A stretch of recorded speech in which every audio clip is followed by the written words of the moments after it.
Uganda y'emu ku nsi ezikyasinze okusembeza abanoonyi b'obubudamu era okusinziira ku minisita w'ebigwa bitalaze Hilary Onnek, omuwendo gwabwe gweyongera ddala buli lukya. Yadde nga guli gutyo kyokka wakyaliwo obweraliikirivu eri bannansi naddala abali mu by'obulimi olw'obuyambi okwongera okudibya akatale kaabwe, era kino kiviiridde ku bigambibwa nti emmere gye baliisa abanoonyi b'obubudamu eva wabweru wa Uganda ate nga wano mu Uganda waliwo emmere emala. When they do that, definitely as government, we cannot push them back. We cannot push them back to danger. I'll give you an example. At one time, we had over 3,000 who had camped at our border in Zombo. And out of humanitarian aspect, the government allowed them. Mu kino minisita w'ebigwa bitalaze Hilary Onnek abambalidde n'ategeeza nga bwe batagenda kuddamu kukkiriza bagabi ba buyambi kujja mmere bweru wa ggwanga kugiyingiza. No procurement of food from outside Uganda by the World Food Program. Let the money remain here. Our farmers have there are a lot of food around here. Cereals are there and so on. I don't see the reason why the Kenyans, our farmers smuggle food like maize and so on to Kenya, and Kenya process, then the World Food Program goes and buy from Kenya and bring it back to Uganda. Why do you do that? We need now to stop any import of food by World Food Program. They must buy from here.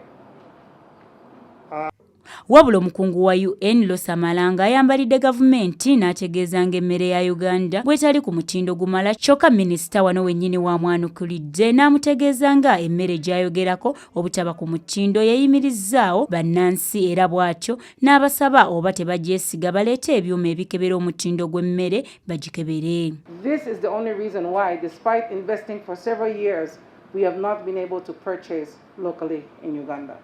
So in this regard comes to the second part. We really want to congratulate the government for having agro-industrialization as the first program of NDP3. I agree with you. All these Ugandans you see, including me, tall as I am, I'm eating our food here. I haven't died. These people are coming to our country. Do we have to import food to feed them? When we have our own food, if they don't want to eat our food, let them go where the other food is. I don't agree that our farmers toil and suffer to get market for their produce, and then you are telling me the quality. Which quality which has fed us? All of you are eating Ugandan foods. You buy from the market here. Ku nsonga ya Kenya okugaana kasooli wa Uganda okuyingira eggwanga lyabwe olw'obutaba ku mutindo, kino nno Onnek akitadde ku byabufuzi ssaako ne Kenya okugezaako okukuuma akatale kaabwe. I'm still insisting that worrying about quality. If you think quality is not good, you bring equipment to test the food here locally. Make sure that the food are tested here. We are exporting massively to our neighboring countries.